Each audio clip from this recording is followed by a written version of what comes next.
Hello and welcome back to the channel.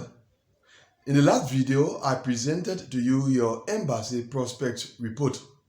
And what I'm going to do in this video is to provide more insight into the situation at a number of embassies.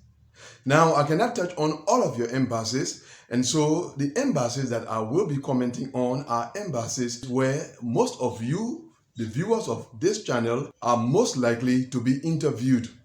But there is going to be one exception, and that exception is the embassy in Lagos, Nigeria.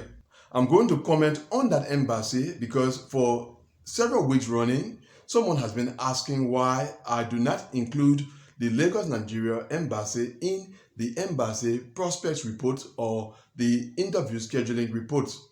That is where I'm going to begin. I do not include the Lagos, Nigeria embassy in the weekly report because so far in the DV 2024 program, that embassy has not conducted any diversity visa interviews. That was the situation in the DV 2023 program, but up to the end of that program, Lagos did not interview any diversity visa case. Now, when it comes to the DV 2024 program, I cannot say whether they are going to begin to interview cases, diversity visa cases, later in the program. But there are two things I would like to bring to your attention in case you are assigned at the Lagos, Nigeria embassy. It is possible that throughout the DV 2024 program, Lagos does not interview any diversity visa case. As I said, that was the situation with the DV 2023 program, and that situation may be reproduced in the DV 2024 program.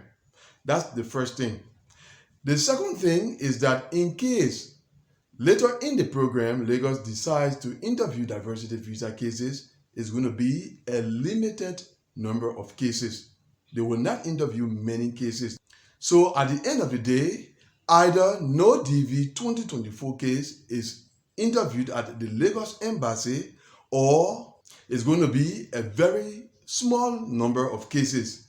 That is what I have to say concerning the situation at the Lagos embassy, and that is the reason why Lagos is not included in the weekly reports. We move to the next embassy where there are many viewers of this channel watching from, and it is the embassy in Accra, Ghana. We are all aware of the bad prospects for those who are assigned at the embassy in Accra, Ghana.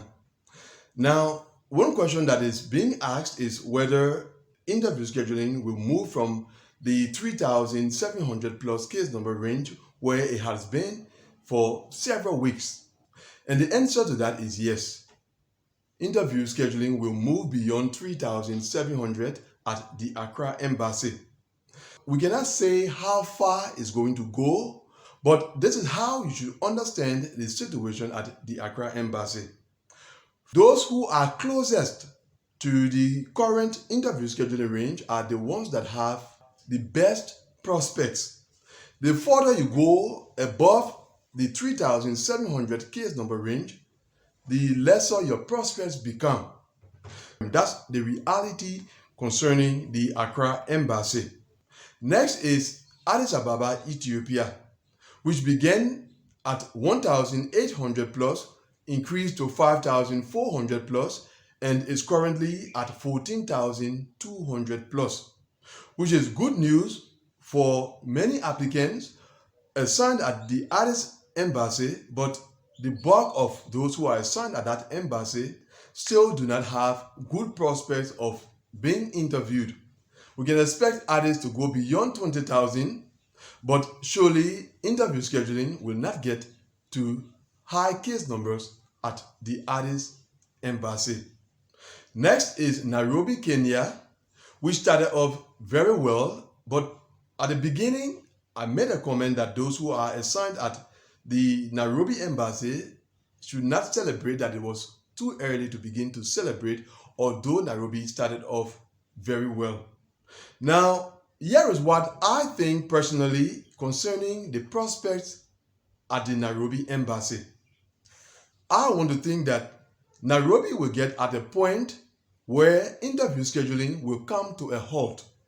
It will not continue measuring up to the cutoff number for the Africa region up to the end of the 2024 program. The next embassy is the embassy in Yaoundé, Cameroon. Now, that embassy presents very good prospects for those who are assigned there. Yaoundé has proven over the last few years that they are capable of doing a lot. And I want to believe that DV 2024 will not be different from in previous years. When it comes to prospects relating to the Yaoundé embassy, we can expect interview scheduling at that embassy to measure up to the cutoff number that will be established for the Africa region as the fiscal year progresses. So that is what concerns the prospects for applicants assigned at the Yaoundé, Cameroon embassy. Now, when it comes to other embassies in the Africa region where a lot of you watching or following this channel are to be interviewed, and that includes Monrovia, Liberia, Freetown, Sierra Leone, and Lomé, Togo, those three embassies specifically, they also present very good prospects for applicants who are assigned there. Now, outside the Africa region, there are also a couple of embassies where many of you who are following are likely to be interviewed. The first of those embassies is the embassy in Abu Dhabi, the UAE, where prospects remain good. They are actually very good for applicants who are from the Asia region and assigned at that embassy. When it comes to applicants from the Africa region assigned at the Abu Dhabi embassy, the situation could be better than what it is currently. Next is the embassy in Kathmandu, Nepal, and that embassy presents very good prospects. Firstly, the interview scheduling range currently at that embassy is very close to the current cutoff number that is established for Nepal. And in addition to that, so far that embassy has already issued more than 1,000 visas in this year's program. So very good prospects in case you are assigned at the embassy in Kathmandu, Nepal. And then finally, to the embassy in Suva, Fiji. The performance of that embassy so far has not been the best, but it presents very good prospects for the coming months. But the issue when it comes to the Suva embassy is the cutoff number for the Oceania region.